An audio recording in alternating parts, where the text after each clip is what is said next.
Imagine someone in your life who always shows up right when things fall apart.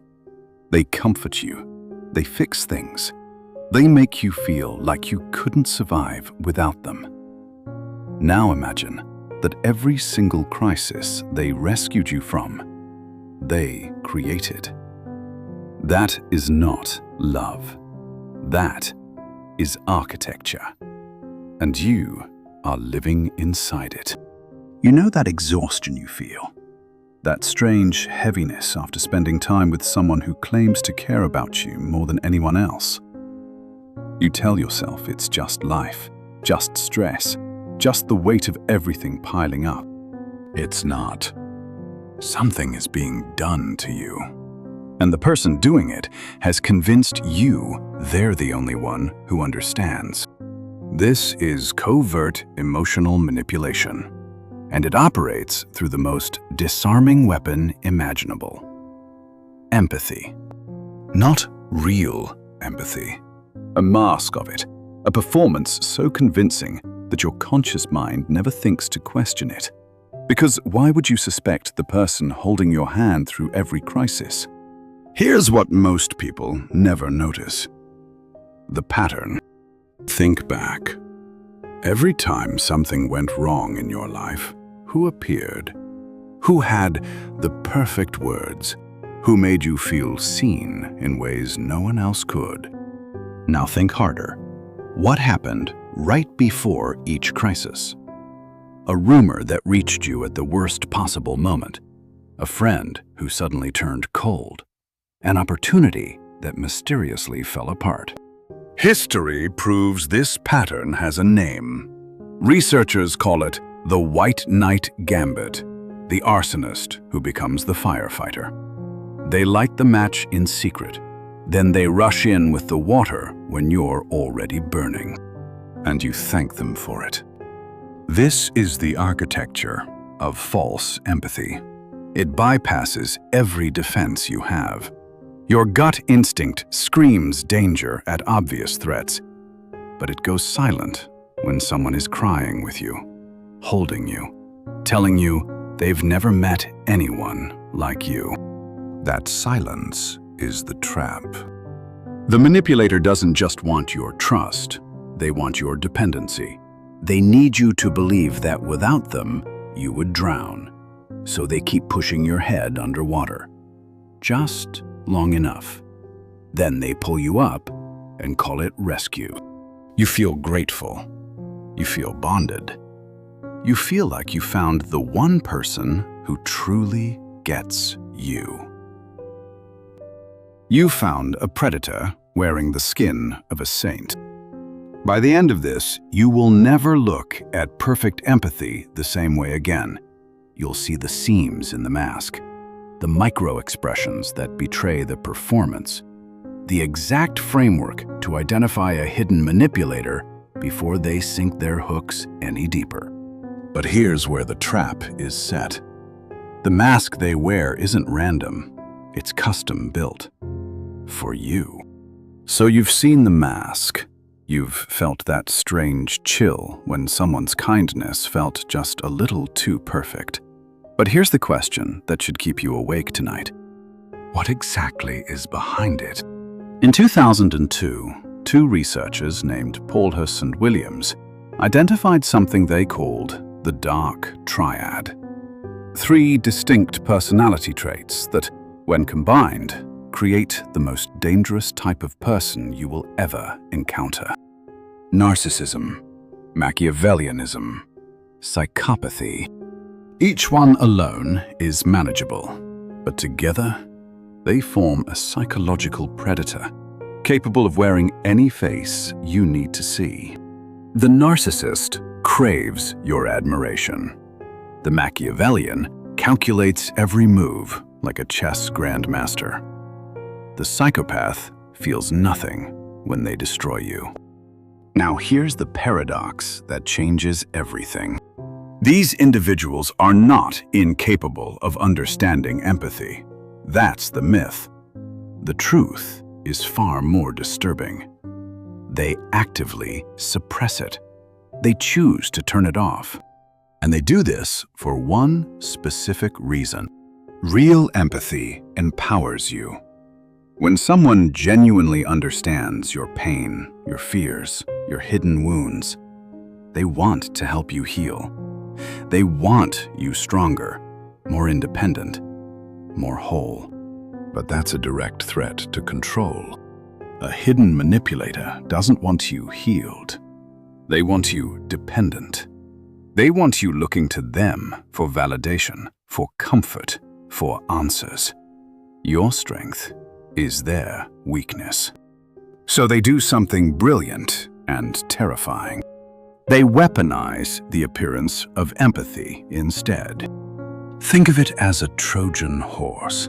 That warmth you feel when they seem to understand you, that's not connection. That's intelligence gathering. Every vulnerability you reveal becomes a file in their mental database. Every fear you confess becomes a lever they can pull later. They're not listening to help you. They're listening to map you. Your insecurities, your childhood wounds, the thing your ex said that still echoes in your head at 3 in the morning. They collect it all with that caring smile and those understanding eyes. You understand now why they seem so caring. It's a tool, a precision instrument designed to crack you open. But here's where it gets darker. How do they know exactly which mask to wear for you? How do they sense whether you need a protector, a confidant, a soulmate, or a savior? They don't guess. They engineer it. And this brings us to a secret even more dangerous. The process by which a manipulator custom builds your perfect illusion. You've been told your whole life that manipulators target the weak, the naive, the emotionally fragile. This is a lie, and believing it makes you the perfect target. The record shows a brutal truth.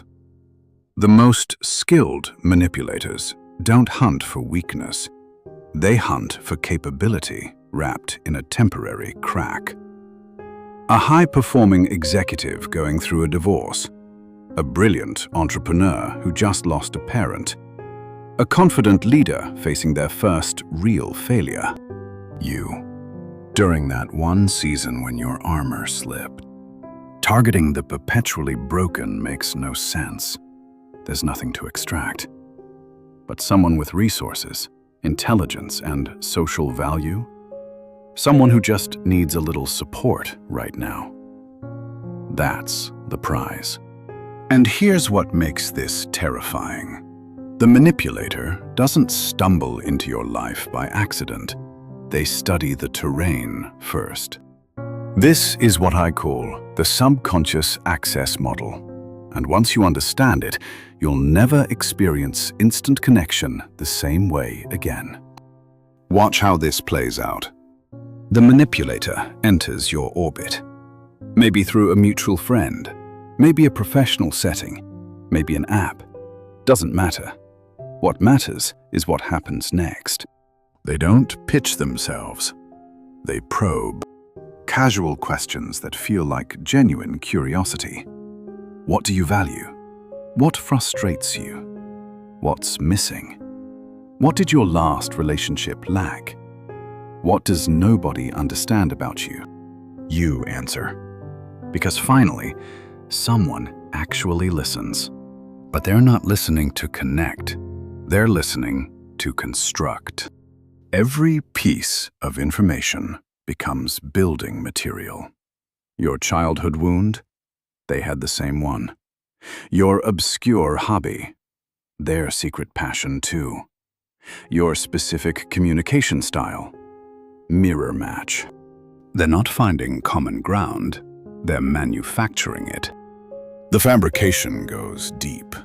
Entire personal histories invented from scratch. Family stories that never happened. Beliefs they don't hold. All of it custom-built to bypass your conscious filters and speak directly to your subconscious needs. You feel understood on a level you've never experienced. You think you found your person, someone who finally gets you. But that person doesn't exist. What you're experiencing is a targeted psychological reflection. A mirror designed with surgical precision to show you exactly what you desperately want to see. This is why the connection feels so fast, so intense, so unlike anything before. Because it's not organic chemistry. It's calculated architecture. They've built the mask. They've gained your absolute trust. Your defenses are completely down. But here is where the trap is set, and the systematic dismantling of your reality begins. Let's slow down for a moment, because everything covered so far might leave you wondering something dangerous. Am I the manipulator? Here's the truth. You've lied today. Maybe not in words, but in behavior. Someone asks how you're doing. You had a brutal morning. Your coffee spilled. Your boss criticized you in front of everyone. You feel like garbage. But what do you say? I'm fine. 2 words. Complete deception. You controlled their perception of your reality. Does that make you a dark personality? No. It makes you human. This is what I call the "I'm fine" paradox. Every single person on this planet engages in minor defensive manipulation. We do it to protect our boundaries, to avoid pity, to sidestep confrontation we don't have the energy for. This distinction matters more than anything else you'll learn today. Normal people use deception as a shield. Hidden manipulators use it as a sword. When you say, "I'm fine," you're protecting yourself. When they say, "I'm fine," they're positioning for attack. The difference lives in 3 words: systematic, prolonged, offensive. A hidden manipulator doesn't deceive once. They deceive constantly, not to guard their own reality, but to slowly, methodically erode yours. And here's what most people miss. They never ask you to make a leap. They build bridges instead. Small deceptions, tiny inconsistencies, a comment that doesn't quite match what happened, a memory they insist you're misremembering, a tone they swear they didn't use. Each one feels insignificant, barely worth mentioning. You'd feel crazy bringing it up. That's the point. They use graduality as their weapon. Brick by brick, they construct a path that leads you to one devastating conclusion. Your own perception is faulty. You stop trusting your memory, your judgment, your gut. And then comes the projection. Watch how this plays out. They lie constantly, then accuse you of being dishonest. They manipulate every interaction, then call you controlling. They create chaos, then paint you as the unstable one. Every negative behavior they possess gets systematically displaced onto you. You become the broken one, the difficult one, the one who requires patience. Meanwhile, they maintain the mask of the long-suffering caretaker, the saint who stays despite your flaws. So how do you tell the difference between normal human behavior and something darker? Stop looking for single incidents. Start tracking patterns. One "I'm fine" is human. 1,000 small deceptions that leave you questioning your sanity? That's something else entirely. And this brings us to a secret even more dangerous. Because the mask doesn't hold forever, there are moments when it slips. You've learned how they built the mask. You've studied the darkness behind it. You've started to see the difference between normal imperfection and calculated deception. But here's the truth that changes everything. The mask is heavy, and eventually, it slips. Maintaining a fabricated identity requires immense cognitive load. Every smile has to be manufactured. Every concerned nod has to be consciously deployed. Every warm glance has to be performed on cue. That's exhausting. And even a manipulator's brain has limits. This is where you gain your advantage. But let me warn you first. Spotting a hidden manipulator is not a single moment. It's not one red flag. It requires extended observation, time, patience. You need baseline data across multiple contexts. How do they behave when relaxed, when stressed, when they think no one important is watching? Quick judgments will fail you. The mask is too polished for that. What you're looking for is the betrayal of the face. A skilled manipulator can control their gross body language with ease. The open posture, the leaning in, the comforting hand on your shoulder. These large movements are simple to fake, but the face is a different battlefield entirely. The facial muscles are smaller, much harder to consciously control, and during intense emotional faking, when they're working overtime to project empathy they don't feel, something slips through. Watch their eyes. Watch their lips. In that split second before the empathetic mask snaps back into place, you'll catch it. A micro-expression. A flash of contempt. A moment of absolute coldness that vanishes so fast you might doubt you saw it at all. You did see it. That's the real face. The grand gestures mean nothing. The comforting words are theater. But that flicker of disgust when you share your pain, that brief tightening around the eyes when you succeed at something, that momentary sneer that disappears before you can fully register it, that's the truth leaking through the cracks. Most people never notice this because they're watching the wrong thing. They're watching the performance, the sweeping movements, the concerned head tilt. You'll be watching the micro-betrayals. And once you start seeing them, you cannot unsee them. But here's the real question. Now that you can spot the mask slipping, what do you actually do about it? You've seen the architecture, every layer, every mechanism, every calculated move they make before you even realize the game has started. The empathy you felt from them was never a gift. It was a weapon. A mirror built using your own psychological blueprint. Your wounds, your longings, your deepest needs that you never spoke aloud, but somehow they just knew. They knew because they studied you, cataloged you, then reflected back exactly what would make you trust them completely. That warmth you felt, manufactured.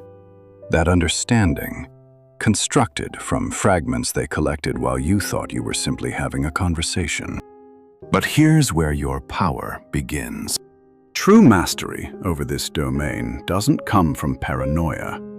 It doesn't come from building walls or refusing to trust anyone ever again. It comes from recognition. When you can see the architecture of artificial dependency before it's finished being built around you, when you can identify projection tactics while they're still being deployed, something fundamental shifts. You become untouchable. Not because you've hardened yourself, but because you've learned to observe. This is what calm dominance feels like. You no longer react emotionally when they manufacture a crisis designed to pull you back in. You simply watch. You notice the mechanics, the timing, the way their panic conveniently appears right when you were about to set a boundary. You see it all now, and what you see, you cannot unsee. The accusations. The sudden vulnerability that appears at precisely the wrong moment for you and the perfect moment for them. These become transparent, predictable, almost boring. Because real mastery over dark psychology isn't loud. It isn't about confrontation or dramatic revelations. Real mastery is quiet. It's the slight adjustment in how you respond, the pause before you speak, the calm refusal to be pulled into their manufactured reality. They will sense this shift in you, and they will not understand it. Because the one thing a hidden manipulator cannot replicate is genuine inner stillness. So here's what stays with you. The next time someone seems too perfectly aligned with your every need, too precisely attuned to your unspoken thoughts, too flawlessly understanding of wounds you never shared, stop listening to their words. Watch their eyes when they think you aren't looking. That's where the mask slips. That's where you'll see what's really there. Or more importantly, what isn't.